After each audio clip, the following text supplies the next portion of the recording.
السلام عليكم ورحمة الله وبركاته. نحمده ونصلي على رسوله الكريم، أما بعد فقد قال الله تعالى في القرآن العظيم والفرقان المجيد: قل هذه سبيلي أدعو إلى الله على بصيرة أنا ومن اتبعني سبحان الله وما أنا من المشركين. صدق الله العلي العظيم. سبحان ربك رب العزة عما يصفون وسلام على المرسلين والحمد لله رب العالمين. اللهم صل على سيدنا محمد وعلى آله وأصحابه وسلم.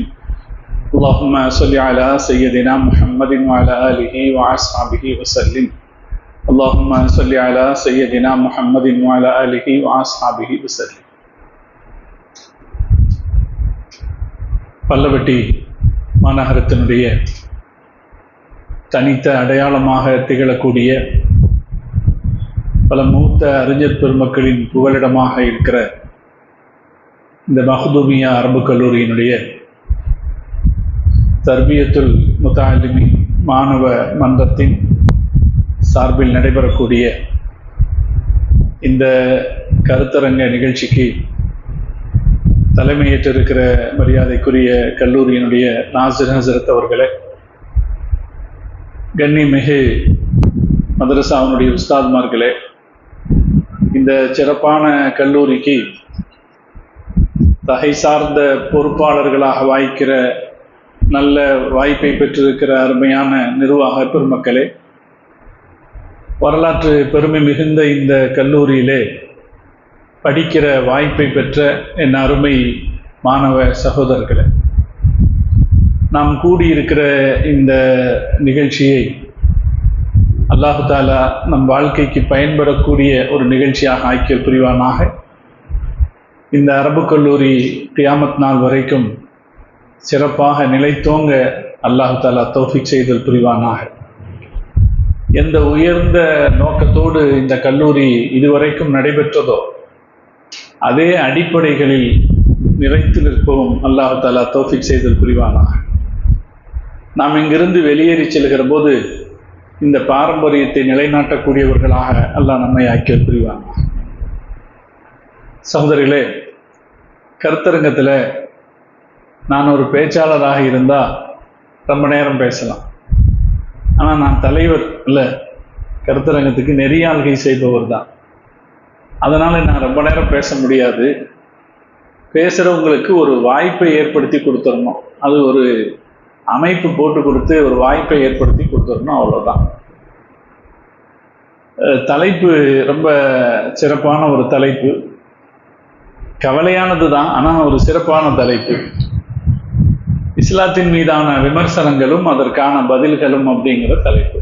இன்னைக்கு உலகத்தில் அதிகமாக விமர்சிக்கப்படக்கூடியது எது அல்லது யார் என்று கேட்டால், முதலாவது யாரைத்தான் சொல்லணும்? இஸ்லாத்தை தான் சொல்லணும். ரெண்டாவது முஹம்மது நபி ஸல்லல்லாஹு அலைஹி வஸல்லத்தை தான் சொல்லணும். ஆனால் உலகத்தில் மிக அதிகம் பாராட்டப்பட வேண்டியவைகள் இந்த ரெண்டும், இஸ்லாமும் நபி ஸல்லல்லாஹு அலைஹி வஸல்லம் அவர்களும் உலகத்தில் மிக அதிகமாக பாராட்டப்பட வேண்டியவர்கள்.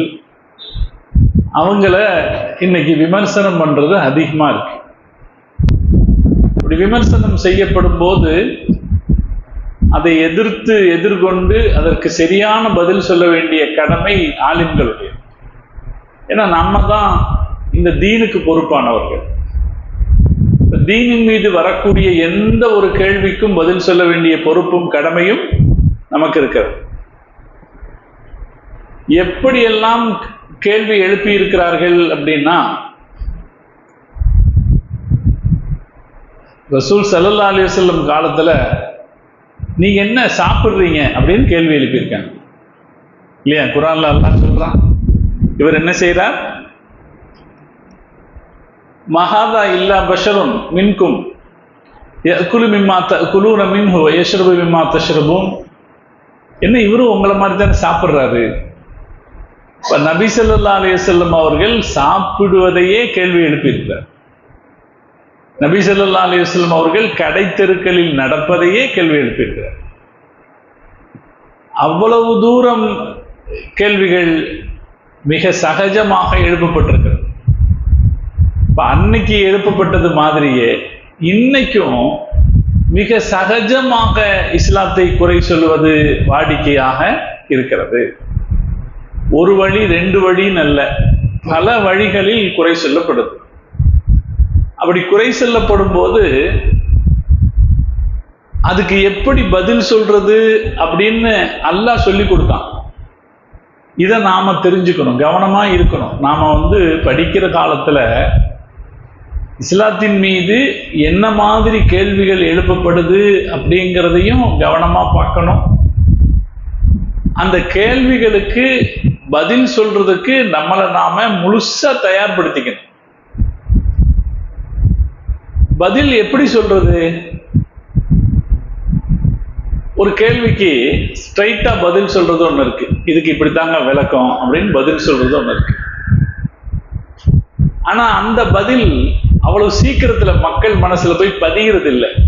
ஏன்னா கேள்வி கேட்கறதுக்கு தான் நிறைய தயாரா இருக்காங்களே தவிர பதில விளங்கிக்கிறதுக்கு மக்கள் தயாராக இல்லை.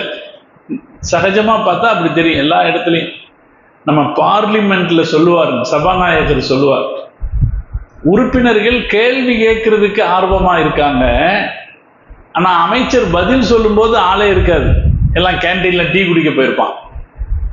அதை பல சமயம் சொல்லுவார், கேள்வி கேட்கறதுக்கு ஆர்வமா இருக்கீங்க, பதில் விளங்கிக்கிறதுக்கு ஆர்வமா இல்லைம்பார். இது உலகத்துல எல்லா இடத்துலையும் இருக்கிற வழக்கம். ஏன்னா ஆட்சேபனை செய்கிறவர்களுடைய மனோநிலை அப்படித்தான், கேள்வி எழுப்பிட்டு போயிட வேண்டியது. விளங்கிக்கிறதுன்னு இருக்கிற மனோநிலையில் இருக்கிறவங்க கேள்விக்கு பதில் எதிர்பார்ப்பாங்க.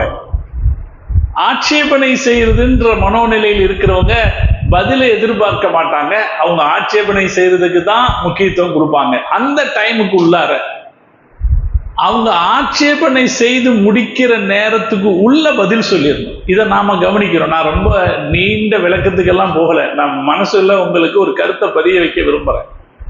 கேள்விகள் வரும், என்ன கேள்வின்னு இல்லை, நான் தான் சொன்னேன், என்ன இவர் சாப்பிடுறாருன்னு கூட கேள்வி எழுப்பியிருக்காங்க ரசூலுல்லாஹ் பத்தி. அப்படி கேள்வி வரும்போது பதில் நம்ம சொல்லணும். அந்த பதில் எப்படி சொல்லிடணும்னா ஸ்பீடா சொல்லணும், அவனை கேட்க வைக்கிற மாதிரி சொல்லணும். என்ன மாதிரி பதில அவன் கேட்கிறான் அப்படின்னா ஸ்ட்ரைட்டா விளக்கமா சொல்ற பதில அவன் கேட்க தயாரா இல்லை. நம்ம இல்சாமி ஜவாப் அப்படின்னு சொல்லுவாங்களா இல்லையா, பதில் அளிக்கிறதுல வாயடைக்க வைக்கிற பதில் இருக்கு இல்லையா, இதைத்தான் கேட்கறதுக்கு தயாரா இருக்கான். இன்னைக்கு இந்த டிவி டிபேட்டுகள்ல எல்லாம் பாருங்க, அதுல பதில் வாயடைக்கிற மாதிரி பதில் சொல்றது தான் கேட்கிறான், அதுதான் ஃபேமஸ் ஆகுது, அதுதான் கவனிக்கப்படுது. குர்ஆனும் இந்த மாடலை நமக்கு சொல்லி கொடுக்குது. நபி ஸல்லல்லாஹு அலைஹி வஸல்லம் அவங்க நஜ்ரான்ல இருந்து வந்த கிறிஸ்தவர்களை சந்தித்தார்கள் அப்படின்னு தஃசீர்கள்ல நம்ம படிச்சிருப்போம் இல்லைங்களா. நஜ்ரான்ல இருந்து வந்த கிறிஸ்தவர்களை ரசூலுல்லாஹ் சந்திச்சாங்க.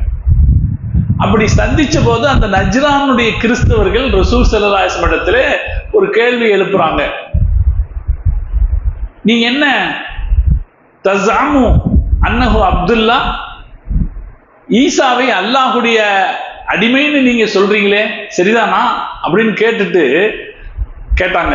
கேட்டபோது ஃபகால முஹம்மதுன் அஜல், ரசூல் ஸல்லல்லாஹு அலைஹி வஸல்லம் சொன்னாங்க, ஆமா அவர் அடிமை தான் அப்படின்னு. அவன் ஒரு கொஸ்டின் பண்ணா, ஃபஹல் ரைத்த மிஸ்ல ஈசா, எப்படி நீ அல்லாஹ்வுடைய அடிமைன்னு சொல்ற, அவர் மாதிரி பிறந்தவர் வேற யாரும் உண்டா? அவர் எப்படி பிறந்தாரு? என்னப்பா பேசாம இருக்கீங்க? அவர் எப்படி பிறந்தாரு? ஈசா அலைஹிஸ்ஸலாம் எப்படி பிறந்தாரு? தமிழ் தானே எல்லாரும். அப்புறம் அவர் எப்படி பிறந்தாரு? தந்தை இல்லை. அப்ப அவர் மாதிரி பிறந்தவர் எவரும் உண்டா அப்படின்னு கேட்ட உடனே நபி ஸல்லல்லாஹு அலைஹி வஸல்லம் அவங்களால பதில் சொல்ல முடியல. ரசூலுல்லாஹ் அவங்க அப்துல்லான்னு சொல்றாங்க, அவன் இப்படி கேட்கிறான், இவர் மாதிரி பிறந்தவர் உண்டான்னு கேட்டா தஃசீர்கள்ல பாருங்க, ஸல்லல்லாஹு அலைஹி வஸல்லம் அவங்களால பதில் சொல்ல முடியல. நபி ஸல்லல்லாஹு அலைஹி வஸல்லம் அவங்க பதில் சொல்லல, வந்தவங்க பேசிட்டு போயிட்டாங்க. உடனே ஜிப்ரீல் அலைஹிஸ்ஸலாம் வந்தாங்க, இந்த ஆயத்தை இறக்குனாங்க, இன்ன மஸல ஈசா இன்தல்லாஹி கமஸலி ஆதம். இது என்ன பெருசா சொல்றீங்க? இதை விட அதிசயமா அல்லாஹ் ஆதம படைச்சானே, அல்லாஹ் ஆதம படைச்சானே, அவருக்கு தகப்பன் தானே இல்ல, ஆதம் அலைஹிஸ்ஸலாத்துக்கு தாயும் இல்லையே என்று ஒரு கேள்வியை அல்லாஹ் கேட்க சொன்னான். அது இந்த பிரச்சனைய எவ்வளவு சீக்கிரமா முடிச்சு வச்சிடும் இல்லையா? ஒரு கேள்விக்கு பதில் சொல்லும் போது அந்த பதில் எவ்வளவு அழகா அல்லாஹ் சொல்லி கொடுக்குறான். இதுக்கு மேல நீ பேசவே முடியாது. அந்த ஆயத்து தொடர்ந்து வரும், இன்ன மஸல ஈசா இன்தல்லாஹி கமஸலி ஆதம் ஹலகஹு மின் துராபின் சும்ம கால லஹு குன் ஃபயகூன் அப்படின்னு வரும். இப்ப அல்லாஹ் சொல்லி கொடுத்த பதில் மெத்தட் இருக்கு இல்லையா, இது நாம ஷார்ப்பா பதில் சொல்லணும். கேள்விகளை எதிர்கொள்ளணும், அந்த கேள்விகளுக்கு எப்படி பதில் சொல்லணும்? ஷார்ப்பா பதில், கூர்மையா பதில் சொல்ற, ரொம்ப விளக்கிட்டு ரொம்ப தூரம் விளக்கிட்டு பதில் சொல்றது, ஷார்ப்பா பதில் சொல். இன்னைக்கு இருக்கிற தேவை அது. நான் ரொம்ப நேரம் பேச முடியாதுங்கிறதுனால வேகமா சொல்றேன். இன்னைக்கு இருக்கிற தேவை என்ன? நிறைய கேள்வி வருது, நம்ம ஆலிம்கள் கேள்விக்கு பதில் சொல்றோம். எப்படி பதில் சொல்றோம் அப்படின்னா, விளக்கமா ஆரம்பிச்சு பிஸ்மில்லான்னு ஆரம்பிச்சு ஹம்து ஸலவாத்தெல்லாம் சொல்லி நம்ம பதில் சொல்லும்போது நம்ம 10 தூக்கம் தூங்கிடலாம். அதனால நம்ம இப்ப எப்படி பழக வேண்டி இருக்குது, கேள்விகளை முதல்ல என்னெல்லாம் கேள்வி வருது அப்படின்னு தெரிய வேண்டியிருக்கு. அந்த கேள்விகளுக்கு ஷார்ப்பா பதில் சொல்லி பழக வேண்டியிருக்கு. இப்ப இது நம்மளோட கடமை. இதுக்கு என்ன வேணும் அப்படின்னா, மார்க்கத்தினுடைய என்னெல்லாம் பிரச்சனைகள் எழுப்பப்படுதோ அந்த பிரச்சனைகளை பத்தி தெளிவு நமக்கு வேணும். எப்ப ஷார்ப்பா பதில் சொல்ல முடியும்னா, நம்மகிட்ட நிறைந்த தெளிவு இருந்தா தான் ஷார்ப்பா பதில் சொல்ல முடியும். அதனால நம்மளோட ஒரு கடமை என்னன்னா, தீனை படிக்கிற போது பாடம் படிக்கிறோமா இல்லையா, உஸ்தாத்மார்கள்ட்ட பாடம் படிக்கும். இது அல்லாம நிறைய கேள்விகளை வெளியில இருந்து நாம கேள்விப்படுவோமா இல்லையா? வெளியில இருந்து நிறைய கொஸ்டின், இது இப்படி அப்படி இப்படின்னு ஒரு கேள்விகள் வரும், ஆட்சேபனைகள் எழுப்பப்படுவதை நம்ம பார்ப்போம். அந்த ஆட்சேபனைகளை எல்லாம் நாம எதிர்கொள்ளணும். முதல்ல என்னமெல்லாம் ஆட்சேபனை எழுப்பப்படுது, இப்போ முதல்ல எடுத்துங்களேன். இப்ப என்ன சொல்றான்? பர்தா போட்டு நீங்க பெண்களை அடைத்து வைக்கிறீர்கள், அவர்கள் உரிமைகளை மறுக்கிறீர்கள் அப்படின்னு சொல்றான் அப்படின்னு வைங்களேன். இது முதல்ல இந்த கருத்தை வாங்கிக்கணும். இப்படி ஒரு கொஸ்டின் இருக்கு. அதுக்கடுத்து இப்ப புதுசா கேரளாவுக்குள்ளார ஸ்கூல்ல டான்ஸ் ஆடணும்னு சொல்லியிருக்கான். புதுசா ஜூம்பா டான்ஸ் பார்த்துருக்கீங்களா? அப்புறம் போய் பார்த்துடலாமா? ஜூம்பா டான்ஸ் ஆடணும், அது உடல் ஆரோக்கியத்துக்கு நல்லதுன்னு சொல்லி இப்ப புதுசா போட்டான். போட்ட உடனே அங்க இருக்கிற முஸ்லிம் அறிஞர்கள் இது தப்பு, நீ செய்யறது சரியில்லைன்னு எதிர்த்த உடனே அவன் என்ன பண்றான், நீங்க எல்லாம் பழங்காலத்து ஆசாமிங்க அப்படிங்கிறான். பழங்காலத்து ஆசாமிங்கிறான். இங்கெல்லாம் பழைய காலத்து ஆசாமிங்க, இந்த காலத்துல எல்லாம் அது உடல் ஆரோக்கியத்துக்கு அவசியமானது அப்படிங்கிறான். இந்த மாதிரி கேள்வி எழுப்பும் போது இஸ்லாம் டான்ஸ் விஷயத்தில் என்ன சொல்லுகிறது நமக்கு தெரியணுமா வேணாம்? நமக்கு தெரியுமா? இஸ்லாம் டான்ஸ் விஷயத்தில் என்ன சொல்லுகிறது, ஆட்டம் அப்படிங்கிற விஷயத்தில் என்ன சொல்லுது, அதை ஆதரிக்குதா எதிர்க்குதா? எதிர்க்குதுன்னா ஏன் எதிர்க்குது, அதில் இருக்கிற நன்மை என்ன தீமை என்ன, இந்த தெளிவு நமக்கு வேணுமா இல்லையா? இந்த தெளிவு இல்லாம நாம இதுக்கு பதில் சொல்ல முடியுமா? முதல்ல இந்த தெளிவு வேணும். இது இப்போ ஒரு பிரச்சனை வருது அப்படின்னா, இது தனி மனித உரிமைங்கிறான். டான்ஸ் ஆடுறது, ட்ரெஸ் போடுறது, சாப்பிடுறது, அதெல்லாம் தனி மனித உரிமை. இந்த தனி மனித உரிமையில நீங்க உங்க மதத்தை கொண்டு திணிக்காதீங்க. இது ஒவ்வொருத்தருடைய அவங்களுடைய விருப்பம் சம்பந்தப்பட்ட விஷயம் அப்படின்னு சொல்லி ஒரு கருத்து பேசி அதை ஒரு ஆட்சேபனையாக நம் மீது சொல்லப்படும் போது, இதுக்கான பதில் சொல்றதுக்கு இதை பத்தி எல்லாம் விரிவா நமக்கு தெரியணும். முதல்ல என்ன தெரியணும்? ஜூம்பா டான்ஸ்னா என்னன்னு தெரியும் இல்லையா? ஜூம்பா டான்ஸ்னா என்ன? அதுல என்ன நன்மை இருக்கு, என்ன நம்ம மார்க்க வந்து ரொம்ப அழகா சொல்லி கொடுத்துருக்கு. எல்லாத்துலேயும் கொஞ்சம் நன்மையும் இருக்கும், கொஞ்சம் தீமையும் இருக்கும். நாம எதை பார்க்கணும்? எது அதிகமா இருக்கு அப்படின்னு பார்க்கணும். தீமை அதிகமா இருந்தா அது தடுக்கப்பட வேண்டியது. இப்படி நம்ம அளவுகோல் வச்சுக்கிட்டு இது என்ன அப்படிங்கிறத தெளிவுபடுத்திக்கிட்டு மார்க்க இது விஷயத்துல என்ன கருத்து சொல்லுது அப்படிங்கிறத தெளிவா வச்சுக்கிட்டு அதுக்கப்புறம் பதில் பேச வரணும். நல்லா கவனிங்க, இந்த இடத்துல மார்க்கம் சொன்ன விளக்கத்தை தான் நாம சொல்லணும்ன்ற அவசியம் கிடையாது. பதில் பேசும்போது மார்க்கம் சொன்ன விளக்கங்களை எல்லாம் குர்ஆன்ல அல்லாஹ் இப்படி சொல்லியிருக்கான், ரசூல் ஸல்லல்லாஹு அலைஹி வஸல்லம் சொன்ன ஹதீஸுகள் இப்படி இருக்குது, நம்முடைய முன்னோர்கள் சட்டங்கள் இப்படி எல்லாம், இதை பூரா விளக்கி சொல்ல வேண்டிய அவசியம் இல்லை. ஆனா நமக்கு தெரிஞ்சிருக்கணும், நமக்கு தெரிஞ்சிருக்கணும் இன்னைக்கு என்ன பிரச்சனை இருக்குது அப்படிங்கிறது முழுசா நமக்கு தெரிஞ்சிருக்கணும். தெரிஞ்ச பிறகு எப்படி பதில் சொன்னா இந்த ஆட்சேபனையை நாம் தடுக்க முடியுங்கிற அந்த வழிமுறையும் நாம தெரிஞ்சிருக்கணும். இப்ப எங்கிட்ட இந்த விஷயத்துல ஒருத்தர் பேச்சு வந்துச்சு, என்னங்க டான்ஸ் ஆடுறது, இது என்னங்க குழந்தைங்களுக்கு ஒரு எக்ஸசைஸ் தானே, ஏங்க இது கொடுக்க கூடாதா, இது எல்லாமா தடுத்துட்டு இருப்பீங்க இந்த காலத்துல முஸ்லிம் முல்லாக்கள் அப்படின்னு. இப்ப நான் அவர்கிட்ட திருப்பி கேட்டேன், ஏன் இந்த டான்ஸ் வைக்கிறீங்க? அப்ப அவர் சொன்னாரு, குழந்தைங்க போதை பொருளுக்கு அடிமையாகிறாங்க, போதை பொருளுக்கு அடிமையாகாம அவங்கள தடுக்கணும், அதுக்காக இது பண்றோம்.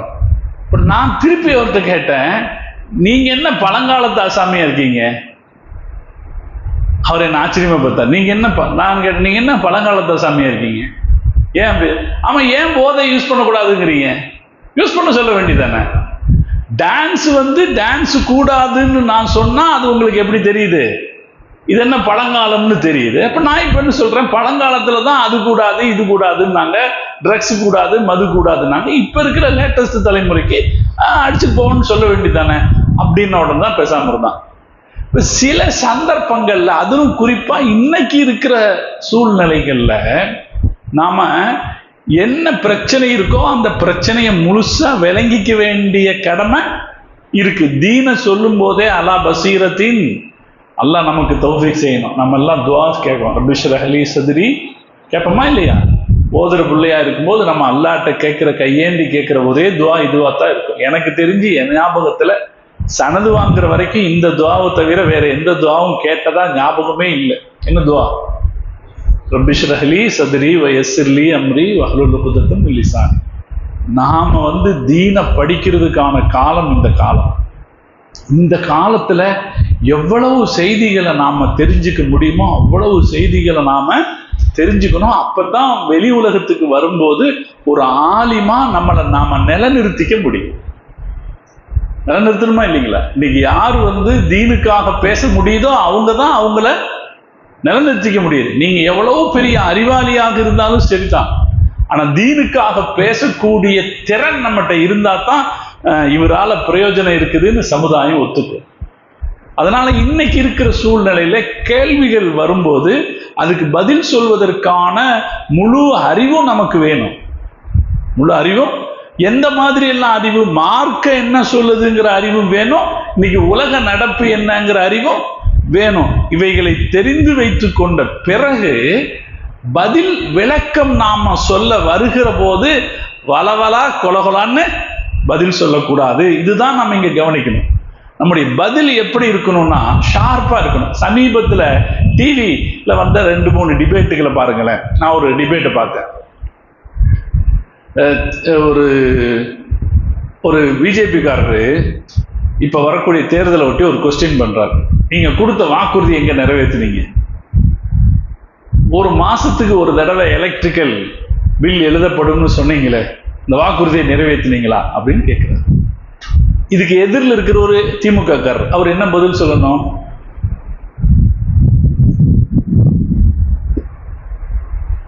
நான் சொன்னது புரிஞ்சுதா? நான் பேசுறது உங்களுக்கு புரியுதா? என்ன பதில் சொல்லணும்? அவர் என்ன கேட்கிறாரு, நீங்க வாக்குறுதி கொடுத்தீங்க கரண்ட் பில்லு ஒரு மாசத்துக்கு ஒரு தடவை எடுக்கப்படும் பதில் சொன்னீங்களே, இந்த நீங்க ஆட்சிக்கு வந்து 4 வருஷம் முடிய போகுது, நீங்க என்னத்தை இன்னும் அதை செய்யலையேன்னு கேட்கிறேன். இதுக்கு என்ன பதில்? நாம எப்படி, நம்ம அஜரத்குமாருடைய சிந்தனை எப்படின்னா ஸ்ட்ரைட் ஃபார்வேர்டு, நம்ம அப்படி பழகிட்டோம். ஸ்ட்ரைட் ஃபார்வேர்டு, இந்த மாதிரி பிரச்சனைங்க, இந்த மாதிரி காரணங்க, அந்த காரணத்தினால நாங்கள் இந்த இது வரைக்கும் செய்ய முடியல அப்படின்னு சொல்லி நாங்கள் அடுத்து செய்வோம் அப்படின்னு சொல்லுவோம் இல்லையா? ஆப்போசிட்ல பதில் சொன்னவர் என்ன பண்ணார்னா அந்த வேலைக்கே போகல. அவர் டக்குன்னு என்ன பண்ணார்னா நாடாளுமன்ற தேர்தலில் மோடி என்ன வாக்குறுதி சொன்னாருன்னு எடுத்துட்டார். 2 கோடி பேருக்கு வேலை வாய்ப்பு கொடுப்போம்னு சொன்னீங்களே, கொடுத்தீங்களா? ஒவ்வொருத்தருடைய வங்கி கணக்கிலும் 15 லட்சம் ரூபா போடுவோம்னு சொன்னீங்களே, போட்டீங்களா? இவர் அப்படியே தசை திருப்பிட்டு போயிட்டாரு. அந்த இது மாறி போயிடுச்சு. இன்னைக்கு இருக்கிற சூழல்ல இந்த மாதிரியான பதில்கள் முக்கியமாக இருக்குது. நான் இது பதில் கிடையாது, இது பதில் கிடையாது. ஆனா இன்னைக்கு இருக்கிற ட்ரெண்ட்ல இந்த மாதிரியும் நாம் பழக வேண்டி இருக்குது. குறிப்பா ஹஜரத்மார்களா இருக்கிற நாம பழக வேண்டி இருக்கு. நாம இன்னும் எப்படித்தான் இருக்கிறோம்? பழைய நடைமுறைப்படி பதிலளிப்பவர்களாகவே நாம் இருக்கிறோம்.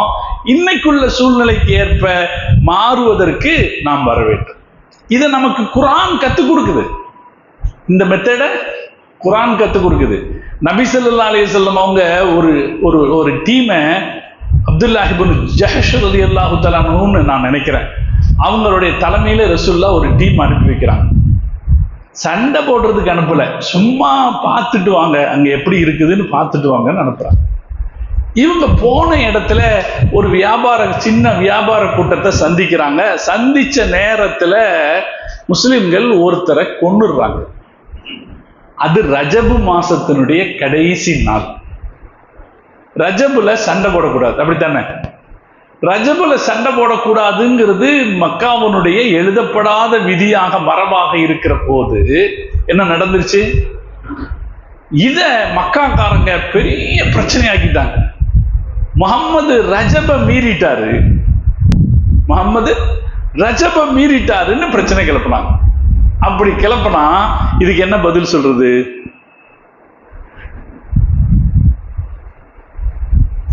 இதுக்கு என்ன பதில் சொல்றது? அல்லாஹ் குர்ஆன்ல பதில் சொல்றான். அல்லாஹ் என்ன, இது ரஜபுல இப்படி நடந்துருச்சு, இந்த ரஜபு 30ஆம் தேதி, இது இவங்க நினைச்சுக்கிட்டாங்க, இவங்க ஷாபான் பிறந்துட்டதாக நினைச்சுக்கிட்டாங்க, அதனால அது நடந்து போச்சு, இது தவிர இப்படி எல்லாம் பதில் சொல்லல. அல்லாஹ் அடுத்து என்ன பதில் சொல்றான்? இதுதான் இல்சாமி பதிலுக்கு நாம படிக்க வேண்டியது. நீ பண்ற அக்கிரமம் அதை விட பெருசு. நீ மக்காவுக்குள்ள உட்கார்ந்துக்கிட்டு முஸ்லிம்களை உள்ள விடாம தடுத்துக்கிட்டு இருக்க, நீ பண்ற சொன்னா இல்லையா? அல்லாஹ் பதில் குர்ஆன்ல அந்த ஆயத்து வருது. என்ன ஆயத்து? யஸ்அலூனக அன் ஷஹரில் ஹராமி கிதாலின் ஃபீஹி, வந்துச்சா இல்லைங்களா? ஓதுங்கப்பா.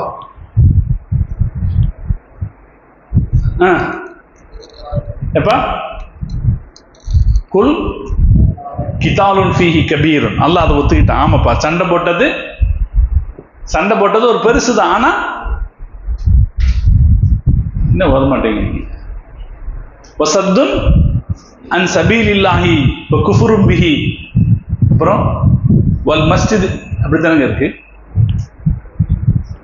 வல் மஸ்ஜிதில் ஹராம் வ இஹ்ராஜு அஹ்லிஹி மின்ஹு அக்பர் இன்தல்லாஹ். அல்லாஹ் பதில் சொன்னான். இந்த பாரு, ஆமாப்பா நடந்து போச்சு, அது தப்பு தான். ஆனா அதை விட எவ்வளவு பெரிய தப்ப நீ செஞ்சிட்டு இருக்க. பள்ளிவாசலுக்குள்ள வர விடாம தடுக்கிற, இந்த ஊர்க்காரங்களை லா இலாஹ இல்லல்லாஹ் சொன்னதுக்காக வெளியேற்றுற, இது அதை விட அந்த இடத்துலதான் அல்லாஹ் இந்த வார்த்தையை பயன்படுத்துவான். வல் ஃபித்னத்து அஷத்து மினல் கத்ல். வருதா? நீ குழப்பம் பண்றியே, அந்த குழப்பம் இந்த கொலையை விட பெருசு அப்படின்னு அல்லாஹ் பதில் சொல்ல. அப்ப ஒரு கேள்வி எழுப்பப்பட்ட போது இந்த கேள்விக்கு பதில் சொல்றதற்கான மெத்தடுகள் இருக்கு இல்லையா? அந்த மெத்தடுகளை நாம கொஞ்சம் பழகணும். அது எப்படி செய்யுது அப்படின்னு நாம கொஞ்சம் பழகணும். அது இன்னைக்கு ரொம்ப முக்கியம். அதுக்கு நாம நிறைய படிக்கணும். வெறுமனே மார்க்கத்தை மட்டும் படிச்சா மட்டும் பத்தாது, மற்ற என்ன சூழ்நிலைகள் இருக்குது அப்படிங்கிறதையும் பார்க்கணும். உதாரணத்துக்கு பாருங்களேன், இன்னொரு கொஸ்டின். சமீபத்தில் என்ன செஞ்சுட்டாங்கன்னா, ஒரு டிபேட்ல என்ன சொல்லிட்டாங்க, தமிழ்நாட்டில் கொலைகள் அதிகமாயிடுச்சு. அதிகமா இருக்கா இல்லையா? இப்ப எங்க பார்த்தாலும் ஒரே பேப்பர் திறந்தா ஒரே கொலை அதிகமா இருக்கு அப்படின்னு ஒருத்தர் இப்ப இருக்கிற கவர்மெண்ட குறை சொல்றாரு. இப்ப தேர்தல் வர்ற நேரத்துல இப்ப இருக்கிற கவர்மெண்ட்டை குறை சொல்றாரு. இதுக்கு என்ன பதில் சொல்றது? ஆமாங்க அதெல்லாம் இருக்குதான் செய்யும், அப்படியே பதில் சொல்றது? ஆமாங்க சரியாம நடந்துருச்சு, சில இடத்துல அப்படி நடக்குது, இன்னும் நம்ம சரி பண்ணுவோம் அப்படின்னு பதில் சொன்னாலும் பலவீனமா போயிடும். அது நடக்கிறது உண்மைதான் பேசினாலும் பதில் பலவீனமா போயிடும். டக்குன்னு ஆப்போசிட் இருக்கிறவர் என்ன சொல்றாரு, இந்தியாவுடைய குற்றங்களை ஆய்வு செய்யக்கூடிய, நம் நாட்டினுடைய குற்றங்களை ஆய்வு செய்யக்கூடிய காப்பகம் ஒரு செய்தி வெளியேறு. என்ன செய்தி சொல்லுதுன்னா, இந்தியாவிலேயே அதிக குற்றங்கள் நடப்பது உத்தரப்பிரதேசத்தில், அதுக்கு அடுத்தது மத்திய பிரதேசத்தில், அதுக்கு அடுத்தது மகாராஷ்டிராவில் அப்படின்னு போட்டு அந்த கணக்கு சொல்லு. இவர் என்ன பண்றாரு, அதை அப்படியே எடுத்து படிக்கிறார். இந்தியாவில அதிக குற்றம் நடக்கிறது எங்க இல்லை, தமிழ்நாட்டில் இல்லை, எங்கதான் நடக்குது? அந்த 3 மாநிலங்களில், பேசப்பட்ட 3 மாநிலங்களில் 2 மாநிலங்கள்ல உங்க ஆட்சி தான் நடக்குது அப்படின்னு பதில் சொல்லும் போது இந்த இந்த வாதம், நம்ம ஒரு பிரச்சனையை எதிர்கொள்கிற அந்த விதம் என்ன ஆகுதுன்னா, இன்னைக்கு அவங்கள கவனிக்க வைக்கும். இது நாம படிக்க வேண்டிய விஷயம். இதுக்கு நாம பதில் சொல்லணும்னா நம்மளை பத்தியும் நமக்கு தெரிஞ்சிருக்கணும், மற்றவதை பத்தியும் நாம தெரிஞ்சிருக்கணும். அதுக்கு தான் பசீரத் அப்படின்னு பேரு. நம்மளை பத்தியும் நமக்கு தெரியணும், மற்றுள்ள சூழ்நிலைகளை பத்தியும் தெரியணும். அப்படி நாம பதில் சொல்ல பழகணும். இப்ப இன்னொரு உதாரணம் சொல்றேன். உதாரணமா, முஸ்லிம்கள் முஸ்லிம் நாடுகளில் பெண்களுக்கு உரிய அதிகாரம் தரப்படுவதில்லை அப்படின்னு ஒரு இடத்துல பேசுறான். முஸ்லிம் நாடுகள்ல இன்னைக்கு அதுதானே பேசுறான், எதை எடுத்தாலும் பேசுறான். முஸ்லிம் நாடுகளில் பெண்களுக்கு அதிகாரம் தரப்படுவதில்லை. அதுக்கு என்ன பதில்? அதுக்கு என்ன பதில்? என்ன பதில் சொல்லுவான்? நீ சொல்லு, நீங்க யாருப்பா சொல்லு, நீங்க தான் முன்னாடி உட்கார்ந்துருக்கீங்க. முஸ்லிம் நாடுகளில் பெண்களுக்கு அதிகாரம் தரப்படுவதில்லை அப்படின்னு ஒரு குற்றச்சாட்டு சொல்றாங்க. பதில் என்ன?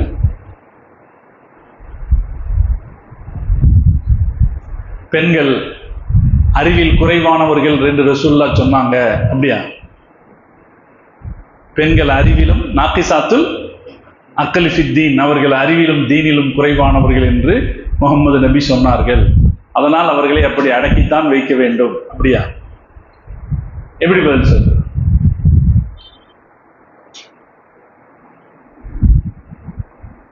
யோசிக்கணுமா இல்லையா? நம்ம பதில் சொல்ற விதம் யோசிக்கணுமா இல்லை? யோசிக்கணும். அதைத்தான் சொல்ல வர்றேன். நாம இன்னைக்கு என்ன பிரச்சனைகள் இருக்குது அப்படின்றது, என்ன பிரச்சனை, இதெல்லாம் ஏற்கனவே இருக்கிறது தான். இஸ்லாம் எந்த சர்ச்சைகளை எதிர்கொள்ளுதோ இந்த சர்ச்சைகள் எதுவும் புதுசல்ல, எல்லாம் பழசுதான். இப்ப எல்லாம் தூசி தட்டி பழசுதான் என்ன பண்றான், எழுதிட்டு பண்ணிட்டு வர்றான். ஆனா இதுக்கு பதில் சொல்ல வரும்போது நாம ஷார்ப்பாக ரெடி ஆக வேண்டியிருக்கு. இன்னைக்கு இருக்கிற காலத்திற்கு ஏற்ப ரெடி ஆக வேண்டியிருக்கு. இப்ப இந்த மாதிரி பெண்கள், இஸ்லாமிய நாடுகளில் பெண்களுக்கு அரசியல் அதிகாரத்தில் பங்கு தரப்படுவதில்லை அப்படின்னு பேசுறாங்களா இல்லையா? சாதாரணமா என்ன பதில் சொல்றது? நான் பதில் சொல்றேன், இந்தியாவில் நாடாளுமன்றத்தில் எத்தனை பெண்கள் இருக்கிறார்கள் என்று பார், பாகிஸ்தானுடைய நாடாளுமன்றத்தில் எத்தனை பெண்கள் இருக்கிறார்கள் பார், பங்களாதேஷில் நாடாளுமன்றத்தில் எத்தனை பெண்கள் இருக்கிறார்கள் பார். ஏன்னா நம்மளை விட நம்மளுடைய நாட்டில் இருக்கிற பாராளுமன்ற உறுப்பினர்கள் இருக்கிறத விட அதிகப்படியான பிரதிநிதித்துவம் இந்த 2 நாட்டிலையும் இருக்கு. எங்க இருக்கு? நீங்க பாகிஸ்தான் பார்லிமெண்ட்டையோ அல்லது பங்களாதேஷ் பார்லிமெண்ட்டையோ பார்த்திருக்கீங்களா? அந்த காட்சியை பார்த்திருக்கீங்களா? பாதிக்கு பாதி யார் உட்கார்ந்துருப்பா? பெண்கள் உட்கார்ந்துருப்பாங்க. யார்கிட்ட பேசுற எல்லாம் கதை, அதெல்லாம் பழைய கதை. முதல்ல முஸ்லிம் நாட்டுல என்ன நிலைமை இருக்குன்னு பார்த்துட்டு வா. துபையினுடைய எத்தனை அமைச்சர்கள்ல பெண்கள் இருக்கிறாங்கன்னு பார்த்துட்டு வா. அந்த பெண்கள் எப்படி பேசுறாங்கன்னு பார்த்துட்டு வா என்று நாம சொல்ல பழகும் போது இந்த கேள்வியை வேறு விதத்தில் எதிர்கொள்ள முடியும். இப்ப இன்னைக்கு பிரச்சனைகள் சொல்லப்படுது அப்படின்னா அந்த பிரச்சனைகளுக்கான உண்மையான பதிலும் நமக்கு தெரிஞ்சிருக்கணும். அதுக்கு எப்படி பதில் சொல்லணும் அப்படிங்கிற அந்த இன்றைய நடப்புக்கு தேவையான ஷார்ப்பாக பதில் சொல்லக்கூடிய அந்த வழிமுறைகளையும் நாம தெரிஞ்சிருக்கணும். அது இன்னைக்குள்ள தேவை. அதில் நாம கவனமா இருக்கணும் இன்ஷா அல்லாஹ். இன்னைக்கு நம்ம ஒருத்தர் கேட்டாருன்னா அதுக்கு என்ன பதில் எப்படி சொல்றோம் அப்படிங்கிறது சரியான விளக்கமே எப்பவுமே பேச முடியாது. அதான் அதுவும் தேவைப்படும், அந்த விளக்கமும் தேவைப்படும். அதே நேரத்தில் இந்த நடைமுறையும் நமக்கு தேவைப்படும். இது குர்ஆன் கத்துக் கொடுக்கிற நடைமுறை. நான் அதைத்தான் சொல்ல வரேன், இது குர்ஆன்ல இல்லாத நடைமுறை அல்ல. பாருங்க, இன்னொரு கேள்வி. மக்காக்காரங்க கேட்டாங்க ரசூலுல்லாஹ் கிட்ட,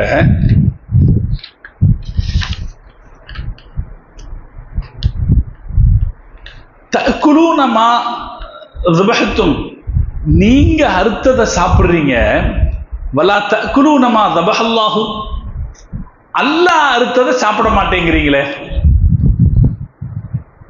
கேள்வி புரியுதா?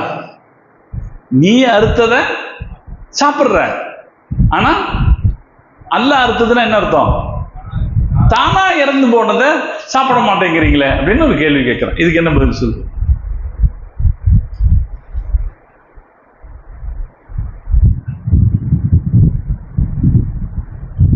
இதுக்கு என்ன பதில் சொல்லு? சயின்டிபிக்கா நம்ம பதில் சொல்லலாம். நம்ம அறுக்கும்போது ரத்தம் என்ன ஆயிடுது? வெளியே போகுது. ரத்தம் ரொம்ப கெடுதி. எல்லா தீங்கும் எதுல தான் இருக்கு?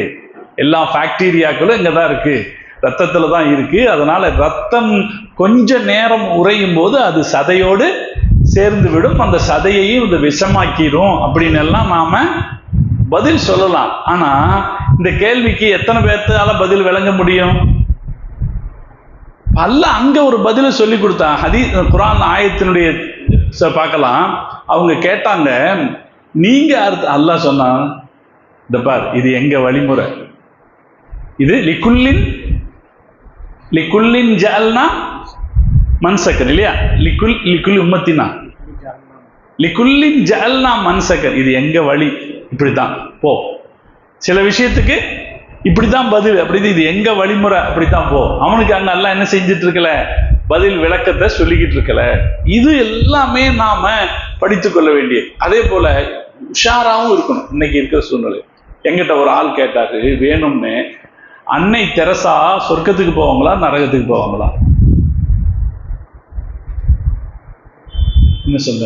ஒரு கூட்டத்துல எல்லாரும் இருக்கிறாங்க, வேணும்னு, அதாவது சில பேர் இருக்கான் இது மாதிரி தெரிஞ்சு வச்சுட்டே கேட்கிறாங்க, மதர் தெரசா சொர்க்கத்துக்கு போவாங்களா நரகத்துக்கு போவாங்க?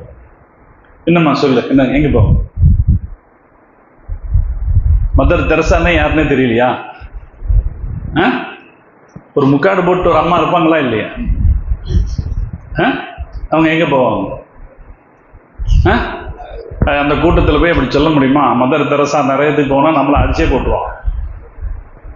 மதர் தெரசாங்கிற வந்தம்மா கல்கத்தாவில் ஏழைகள் அனாதைகளுக்காக வேண்டி பெரிய அளவில் பாடுபட்டு அவர்களை காப்பாற்றியவர். அதாவது வெஸ்ட் பெங்கால் அப்படிங்கிறது நம்ம நாட்டில் இருக்கிற மோசமான வறுமையில் இருக்கிற மாநிலம். கம்யூனிஸ்ட் ஒரு ஊர்ல இருந்தான்னா அந்த ஊர் நாசமா போயிடும். கம்யூனிஸ்ட் எங்கேயுமே என்ன ஆகாது, ஜெயிக்காது. அது அங்க இத்தனை வருஷமா யார் இருந்தா? கம்யூனிஸ்டுகள். அதனால அந்த ஊர் அவ்வளவு படு மட்டமான ஊரா இருக்கு. எந்த ஒரு வெஸ்ட் பெங்கால், மேற்கு வங்காளத்துல முஸ்லிம்கள் நிறைய இருக்காங்க. அந்த முஸ்லிம்களுடைய வாழ்க்கை தரமும் அவ்வளவு மட்டமா இருக்கு. இங்க நம்ம ஊர்ல வேலைக்கு வர்றான்னு பாத்தீங்களா வெஸ்ட் பெங்கால்காரங்க, ஜும்மா தொழுகை கூட வரமாட்டான், பார்த்திருக்கீங்களா? அவனுக்கு அது தெரியாது, அவனுக்கு அதெல்லாம் தெரியாது. ஜும்மா தொழுகைக்கு போகணும் அப்படின்னா அவனுக்கு தெரியாது. ஆனா முஸ்லீம், காலம்புறம் முஸ்லீமா இருப்பான். அவ்வளவு மட்டமா அந்த வச்சிருக்காங்க. அந்த ஊர்ல இந்த அம்மா பெரிய சேவை செய்தாங்க. நீங்க கேள்விப்பட்டிருக்கலாம். ஒரு தடவை அந்த அம்மா போய் கடை தெருக்கல்ல போய் எல்லாருக்கிட்டையும் எங்க குழந்தைகளுக்காக பிச்சை கொடுங்க, எங்க தர்மம் போடுங்கன்னு சொல்லும்போது ஒருத்தன் துப்பிட்டான். துப்புன உடனே அந்த அம்மா என்ன செய்தாங்க, அதை தொடச்சிக்கிட்டு இது எனக்கு கொடுத்தது, எங்க குழந்தைகளுக்கு வேற கொடுங்கன்னு கேட்டாங்கன்னா நிறைய உணர்ச்சிகரமான செய்திகள்ல இருக்கு. அவங்க பின்னாடி எப்படி எந்த வெளிநாட்டில இருந்து இந்த நாட்டில் இருக்கிற அனாதை குழந்தைகளுக்காக இவ்வளவு போராடினார்கள் அப்படின்ற பெருமை நிக்கிற இடத்துல இப்ப என்ன பதில் சொல்றோம்? மதர் தெரசா சொர்க்கத்துக்கு போவாங்களா நரகத்துக்கு போவாங்க?